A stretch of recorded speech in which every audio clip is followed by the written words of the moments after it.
हर हर महादेव। दोस्तों, नागपंचमी की प्राचीन कथा सुनने मात्र से पूरी होगी हर मनोकामना। दोस्तों, एक बार महादेव और पार्वती कैलाश पर्वत पर बैठे हुए थे। तभी माता पार्वती ने भगवान शिव से कहा, हे स्वामी, आज नाग पंचमी का पावन दिन है। कृपया मुझे बताइए, नागों को पूजनीय क्यों माना जाता है? किस कारण से नाग पंचमी मनाई जाती है? इस दिन नागों को प्रसन्न करने के लिए मनुष्यों को कौन से उपाय करने चाहिए? हे प्रभु, कृपया आप मुझे इस पर्व से जुड़ी कोई प्राचीन कथा सुनाई है जिससे मेरा हृदय प्रसन्न हो जाए। भगवान शिव ने पार्वती को समझाते हुए कहा है, सुरेश्वर, नागों का अस्तित्व बहुत प्राचीन काल से है।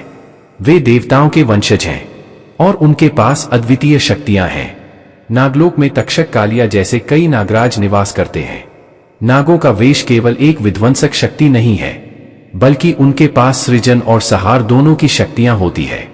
वे अपनी ऊर्जा और ज्ञान से संसार की रक्षा करते हैं। शिवजी ने आगे बताया है, देवी नागपंचमी का पर्व नागों की पूजा और उनके महत्व को दर्शाने के लिए मनाया जाता है। इस दिन स्त्रियां नागों को दूध पिलाती है और उनकी आराधना करती है, जिससे उनके परिवार की रक्षा होती है और उन्हें सुख समृद्धि प्राप्त होती है। यह पर्व मनुष्य के जीवन में संतुलन और समरसता को बनाए रखने का प्रतीक है। भगवान शिव ने कहा, हे देवी, नाग मनुष्यों के रक्षक हैं। मेरे ही आशीर्वाद से समस्त नाग पूर्व काल से ही मनुष्यों के हित के लिए कार्य करते हैं। जो मनुष्य नागों की पूजा करते हैं, उन पर सदैव मेरी कृपा बनी रहती है। मां पार्वती ने आश्चर्यचकित होकर पूछा, स्वामी, क्या नॉर्थ वेस्ट ने मनुष्यों के रक्षक होते हैं? किंतु मनुष्य तो नागों से सबसे अधिक भयभीत रहते हैं। शिव जी ने उत्तर दिया, हाँ पार्वती, नाग मनुष्यों के रक्षक होते हैं और उन्हें अदृश्य रूप से सहायता प्रदान करते हैं। उनकी पूजा से मनुष्यों को कई समस्याओं से मुक्ति मिलती है और जीवन में सुख शांति बनी रहती है। हे देव, अब मैं तुम्हें एक ऐसी ही प्राचीन कथा सुनाता हूं जो नागों के प्रति भक्ति और स्नेह की महत्वपूर्णता को दर्शाती है। जो भी मनुष्य नाग पंचमी के दिन इस कथा को सुनता है, उसके समस्त पाप नष्ट होते हैं। उसे नागों से भय नहीं रहता है और नाग सदैव ही उसकी रक्षा करते हैं। इसीलिए हे देवी, आप इस कथा को ध्यान से पूरा अवश्य सुने। देवी पार्वती कहती हैं, हे प्रभु ने इस कथा को ध्यान से पूरा अवश्य सुनूंगी। कृपया आप मुझसे वह कथा कही है। फिर भगवान शिव देवी पार्वती को वह महान कथा सुनाने लगते हैं। महादेवी कहते हैं, श्रीदेवी, पूर्वकाल की बात है।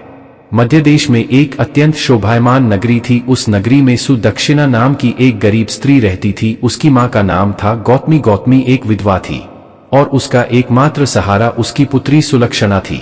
गौतमी ने अपनी बेटी की परवरिश बहुत ही स्नेह और मेहनत से की थी। वह रोज सुबह घर के सामने बर्तन में दूध रखकर नागों को पिलाया करती थी।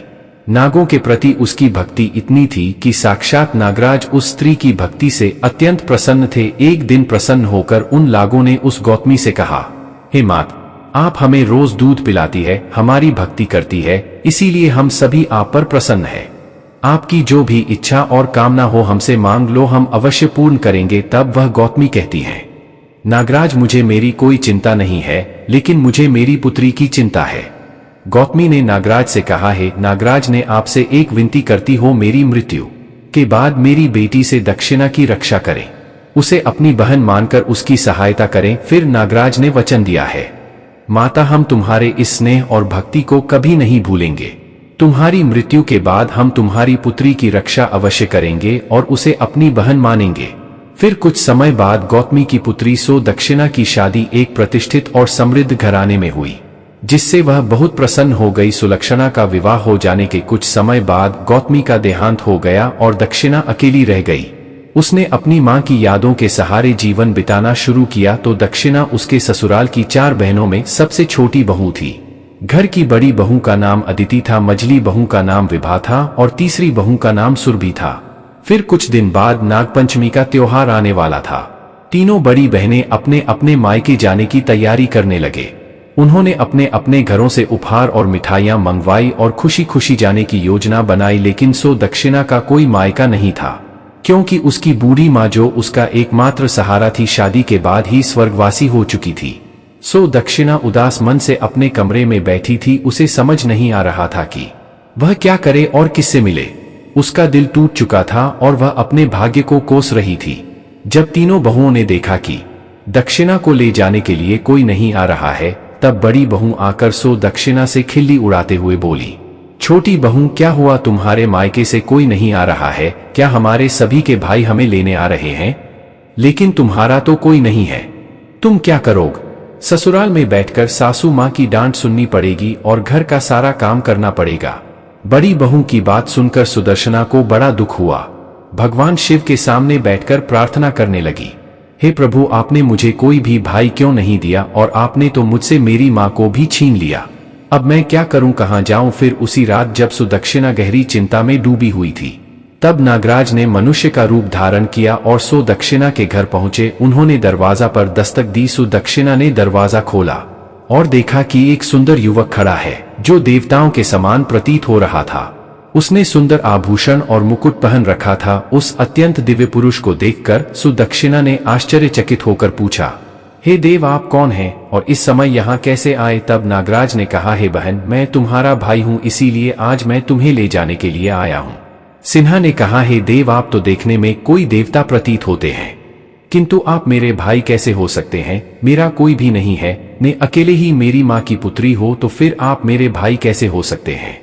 तब नागराज ने कहा, हे बहन, मैं सच कह रहा हूँ, मैं तुम्हारा भाई ही हूँ। तुम्हारी माँ हम नागों को रोज दूध पिलाया करती थी और फिर हमने तुम्हारी माता को वचन दिया था कि उनकी मृत्यु के बाद हम तुम्हें बहन मानकर तुम्हारी रक्षा करेंगे। दक्षिणा ने हैरानी से पूछा, आप सच कह रहे हैं? मेरी माँ ने नागों को दूध पिलाया था? फिर नागराज ने मुस्कुराते हुए कहा, हाँ बहन, इसलिए हम तुम्हें लेने आए हैं। चलो तुम्हें नागलोक लेकर चलते हैं, वहां तुम्हें बहुत प्यार और सम्मान मिलेगा। नागराज ने अपनी शक्ति से सुलक्षणा को वह सारी बातें याद दिला दी जो बचपन में उसने देखी थी। फिर सुलक्षणा को सब कुछ याद आ गया कि उसकी माँ रोज नागों को दूध पिलाती थी। से दक्षिणा कहती है, हे भाई, आप सत्य कह रहे हैं, मेरी माँ आप सभी को बड़े प्रेम से दूध पिलाती थी, सच में आप मेरे भाई ही हैं। नागराज ने कहा, थे बहन, अब संकोच न करो और हमारे साथ नागलोक चलो। तब सुलक्षणा ने हामी भर दी और वह नागराज के साथ नागलोक के लिए चल पड़ी। नागराज ने उसे अपने नागलोक ले जाकर नाग माता से मिलवाया। नाग माता ने सुदक्षिणा का बड़े प्रेम से स्वागत किया और उसे बड़े प्रेम से रहने का आश्वासन दिया। सुदक्षिणा अब नागलोक में खुशी खुशी रहने लगी।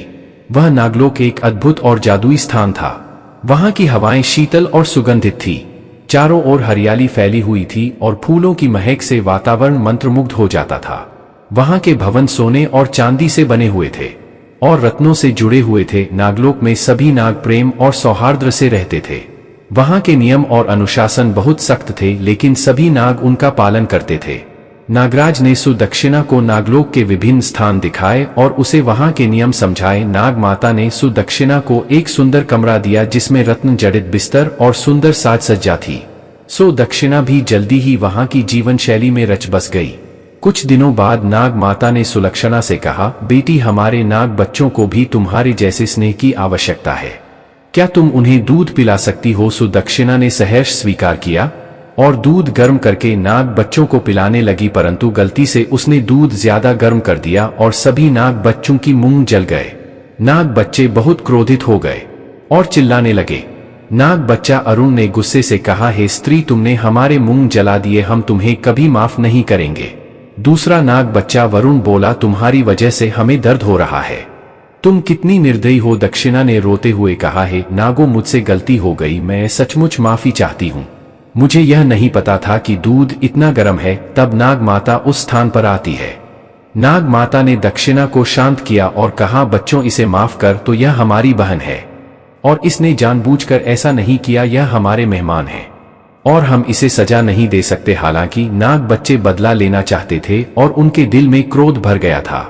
समय बीता और दक्षिणा अपने घर लौट आई, लेकिन उसकी यादें नागलोक की सुंदरता और नाग परिवार के साथ बिताए गए समय की थी।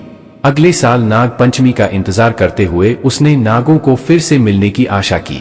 फिर देखते ही देखते अगली नाग पंचमी आ गई। धरना बच्चे बड़े हो चुके थे और फिर नाग माता ने उन्हें दक्षिणा को लाने के लिए कहा। फिर वे सभी नाग सुलक्षणा को लाने के लिए निकल पड़े। नाग पंचमी के दिन नाग बच्चे सुदक्षिणा के घर जाने के रास्ते में एक दूसरे से बात कर रहे थे। अरुण ने कहा, आज हम उस औरत को 10 लेंगे और उसका अंत कर देंगे, उसे सजा देनी ही होगी। वरुण ने कहा था, उसने हमारे साथ अन्याय किया था, अब उसे उसकी गलती का एहसास कराना ही होगा। जब वे नाग सुलक्षणा के घर पहुंचे तो दक्षिणा ने उनका स्वागत किया। उसने ठंडा दूध पिलाया, मीठी रोटी खिलाई और बहुत प्रेम से उनका आदर सत्कार किया। उसने उनके स्वागत के लिए सुंदर रंगोली भी बनाई थी और स्वागत की पूरी तैयारी की थी। उसने उन्हें फूलों के हार पहनाए और प्रेम पूर्वक उन्हें नमस्कार किया। उसकी आंखों में सच्चा प्रेम और समर्पण झलक रहा था। नाग बच्चे सुदक्षिणा का प्रेम देखकर प्रसन्न हो गए। उन्हें समझ में आया कि सुदक्षिणा ने गलती से गर्म दूध पिलाया था। उसके मन में कोई बुराई नहीं थी। अरुण ने कहा, हम तुम्हें माफ करते हैं हमारी बहन, हमें समझ में आ गया है कि तुम निर्दोष हो और तुम्हारा दिल साफ है। वरुण ने कहा, तुम्हारा प्रेम और सत्कार देखकर हमारे दिल पिघल गए हैं, हमने तुम्हें गलत समझा। फिर दक्षिणा ने भी उन्हें माफ कर दिया। उसके बाद वे नाग सुदक्षिणा को लेकर नागलोक गए और उसे बड़े प्रेम से रखा। उन्होंने उसे सुवर्ण माणिक्य मोती जैसे उपहार दिए और उसे अपने घर वापस भेजा। दक्षिणा ने खुशी खुशी उन उपहारों को स्वीकार किया और नाग परिवार के प्रति उसकी श्रद्धा और बढ़ गई। अंत में नागराज दक्षिणा को वरदान दिया है, बहन अब जो भी स्त्री नागपंचमी के दिन नागों को ठंडा दूध पिला आएगी, नाग कभी उसके परिवार वालों को नहीं डालेंगे। यह तुम्हारी सच्ची भक्ति और सेवा का फल है। सुदक्षिणा ने नम आंखों से नागराज का आभार व्यक्त किया और खुशी खुशी अपने घर लौट आई। इस प्रकार दक्षिणा ने नागों के साथ प्रेम पूर्वक जीवन बिताया और हर साल नागपंचमी का त्योहार धूमधाम से मनाया। यह कथा हमें सिखाती है कि प्रेम, सेवा और सच्ची भक्ति से सभी समस्याओं का समाधान हो सकता है और सच्चे मन से किया गया कार्य हमेशा फलदायी होता है। भगवान शिव कहते हैं, हे देवी, इस प्रकार से अपनी सच्ची भक्ति से दक्षिणा ने नागों को प्रसन्न किया। उसी दिन से नाग पंचमी का पर्व मनाया जाता है। तो दोस्तों, उम्मीद है आपको यह कथा पसंद आई होगी। वीडियो को लाइक जरूर करें और कमेंट में जय नाग देवता हर हर महादेव जरूर लिखें। जय भोले बाबा।